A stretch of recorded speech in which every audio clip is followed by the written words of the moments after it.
மழை துப்பாக்கி கேள்விப்பட்டிருக்கீங்களா? அதுதாங்க ரெயின் கன். துப்பாக்கியிலிருந்து குண்டு பாயிற மாதிரி தண்ணி பீச்சிக்கிட்டு பாயுதில்ல, அதனால அப்படி பேர் வச்சிருக்காங்க. பாசன நீர் தட்டுப்பாட்டை சமாளிச்சு இருக்கிற குறைச்சலான தண்ணியை கொண்டு கூடுதலான பரப்பளவுல சாகுபடி செய்யறதுக்கு இந்த ரெயின் கன் கை கொடுக்கும். விளைச்சல் அதிகரிக்கும், பூச்சி நோய்கள் கட்டுப்படும், இப்படி இன்னும் பல பல நன்மைகள்.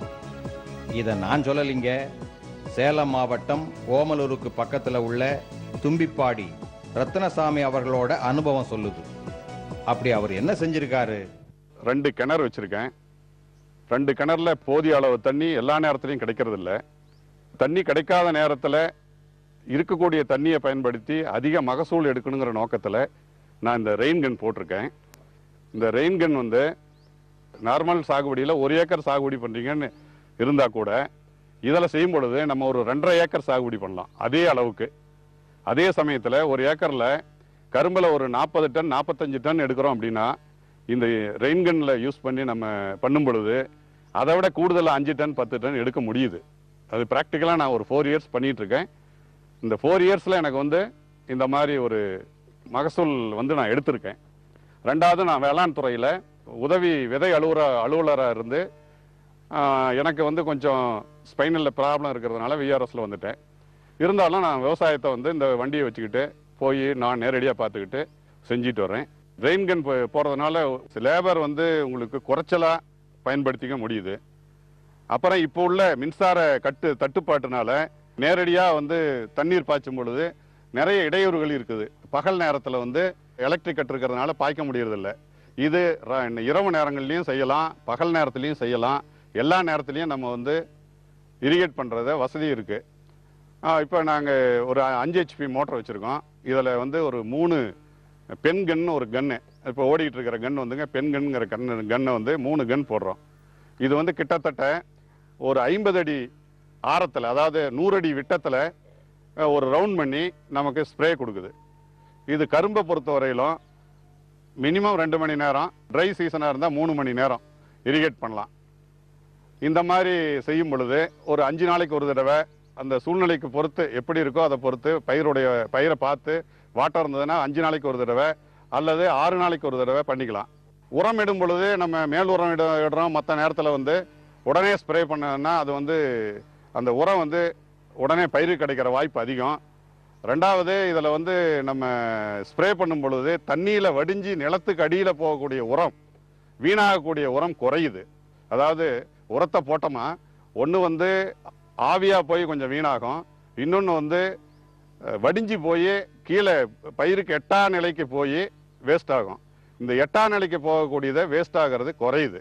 இது வந்து நம்ம குறிப்பாக கவனிச்சுக்கணும். உரத்தினுடைய உபயோகத்தன்மை கூடுது, பர்சன்டேஜ் கூடுது. அது வந்து நமக்கு கூடுதல் மகசூல் கொடுக்கறதுக்கு ஒரு காரணியாக இருக்குது.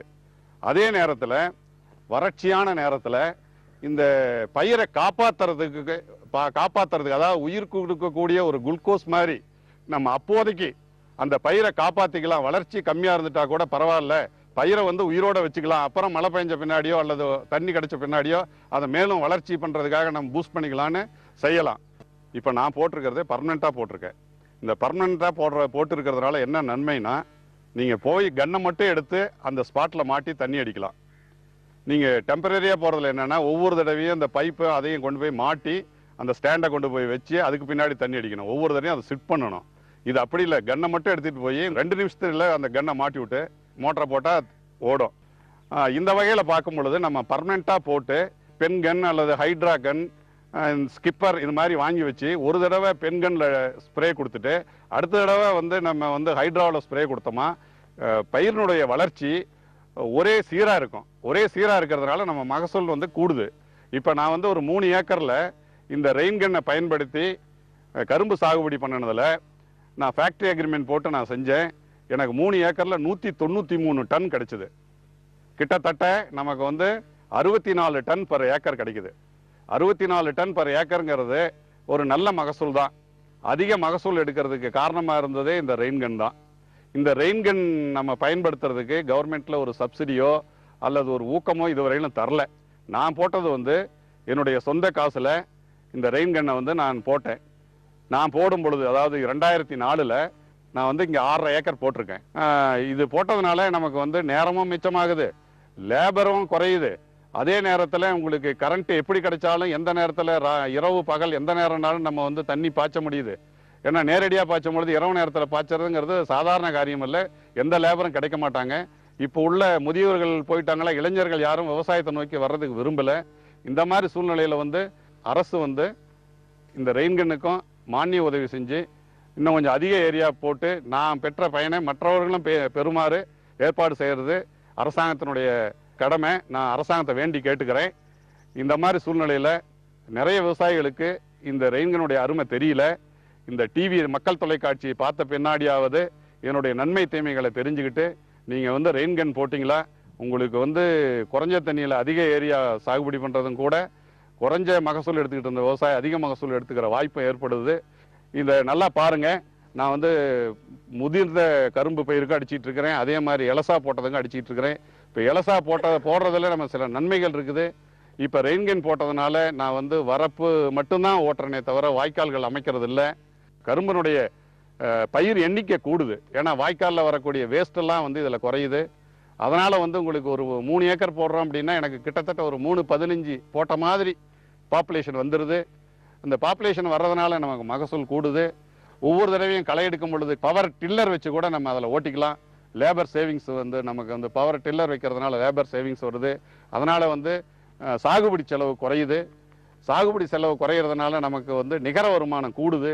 நீங்கள் பார்க்கும் பொழுது தெரியும், எல்லாம் நேராக பார் சால்களை ஓட்டியிருப்பேன். அந்த பார் சால்களில் அப்படியே வரல் இதுலேயே வந்து கரும்பை வச்சு பதிச்சிருக்கேன். பதிச்ச பின்னாடி ஸ்ப்ரே கொடுத்துருங்க. அதாவது நீங்கள் நம்ம நார்மலாக செய்கிறது வந்து கரணையை பாவிக்கிட்டு அந்த கரணையை வந்து சேத்துல வச்சு அமுக்குவோம். இதில் நான் அப்படி செய்கிறதில்ல.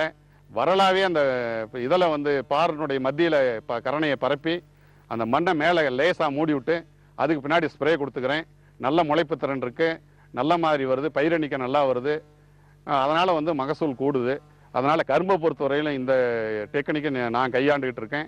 இதே சமயத்தில் நான் வந்து மஞ்சள் சாகுபடி பண்ணியிருக்கேன். இதுக்கு முன்னே அந்த மஞ்சள் சாகுபடியில் ஏக்கருக்கு 30 குவிண்டால் எடுத்திருக்கேன் ஈல்டு. அதுக்கு காரணம் என்னென்னா, நான் வந்து வேளாண் துறையை சார்ந்தவன். வேளாண் துறையினுடைய சிபார்சுகள் அத்தனையும் நான் கடைபிடிக்கிறேன்.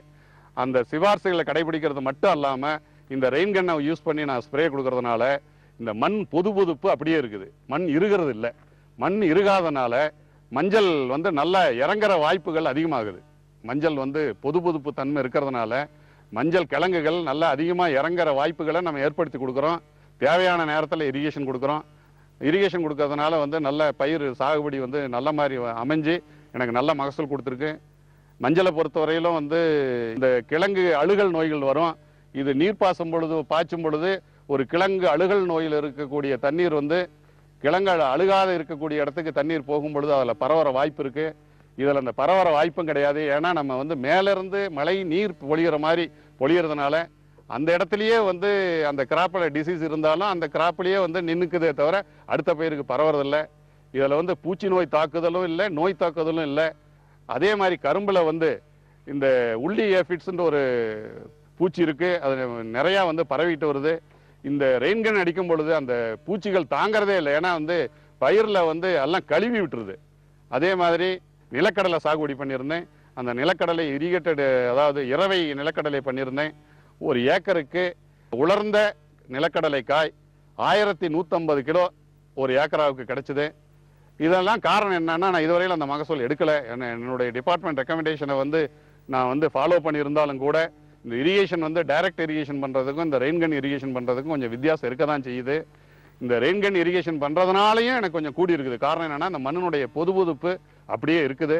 அந்த பொதுப்பு இருக்கிறதுனால நிலத்துக்கு அடியில் போகக்கூடிய எல்லா கிராப்புமே மகசூல் கூடுதலாக கொடுக்குற வாய்ப்புகளை நம்மளே ஏற்படுத்தி கொடுக்குறோம். அதே மாதிரி நெல் சாகுபடி பண்ணினேன். இந்த நெல் சாகுபடியிலையும் நம்ம வந்து அந்த வயலுக்கு வேண்டிய தண்ணியை இந்த ரெயின்கன் போடலனாலும் அந்த இடத்துல கேட் வால் ஓப்பன் பண்ணிவிட்டு அப்படியே இரிகேட் பண்ணுறதுனால எனக்கு வாட்டர் சேவிங்ஸ் ஆகுது. ஒரு குறிப்பிட்ட அளவுக்கு ஒரு 2 ஏக்கர் 3 ஏக்கர் பண்ணியிருக்கோம் அப்படின்னா அந்த கேட் வாலில் நம்ம பக்கத்தில் இருந்து எவ்வளோ ஓப்பன் பண்ணணும்னு ஓப்பன் பண்ணி வச்சுட்டு ஒரு 5 மணி நேரம் கூட மோட்டரை போட்டால் எல்லா வயலும் பாஞ்சது ஒரே டைமில். நம்ம ஒவ்வொரு தடவையும் வந்து பார்க்க வேண்டிய அவசியம் இல்லை. இதனால் வந்து நமக்கு நேரம் வீணாகிறது இல்லை. ரெண்டாவது, நான் வந்து டைமர் ஃபிக்ஸ் பண்ணியிருக்கேன் இந்த மோட்டருக்கு. அந்த டைமர் வந்து நமக்கு தேவையான நேரத்தில் ஆன் ஆகிறதோ ஆஃப் ஆகிறதுக்கோ நம்மளே அதில் டைமர் ஃபிக்ஸ் பண்ணியிருக்கோம். 6 மணிக்கு ஆன் ஆகணும், 9 மணிக்கு ஆஃப் ஆகணும்னா 6 மணிக்கு ஆன் பண்ணுறது மாதிரி வச்சுட்டு 9 மணிக்கு ஆஃப் ஆகிறது மாதிரி வச்சுட்டோமோ அது ஆஃப் ஆகிக்கும். நம்ம ஒவ்வொரு தடவையும் வந்து பார்க்க வேண்டிய அவசியம் இல்லை. ஒரு நாளைக்கு ஒரு தடவை வந்தால் போதும், அந்த அளவுக்கு பண்ணலாம். அதே சமயத்தில் இந்த ஓரத்தில் போட்டிருக்கிற தென்னை மரம், மற்ற தேக்கு மரம் இதுகளுக்கெல்லாம் வந்து அந்த ஸ்ப்ரேயினுடைய வாட்டரே கிடச்சிருது. அது ஒரு வகையில் நமக்கு நன்மையாக தெரியுது. அதனுடைய வளர்ச்சி நல்லா இருக்குது. 300 காய் 350 காய் தேங்காய் வைக்குது, நல்லா வளருது. இப்போ போட்டிருக்கிற தேக்கு மரம்லாம் 2.5 வருஷத்து மரம், இந்த அளவுக்கு நமக்கு வந்து நல்லா வந்திருக்குதுன்னா அது காரணம் ரெயின்கன் தான்.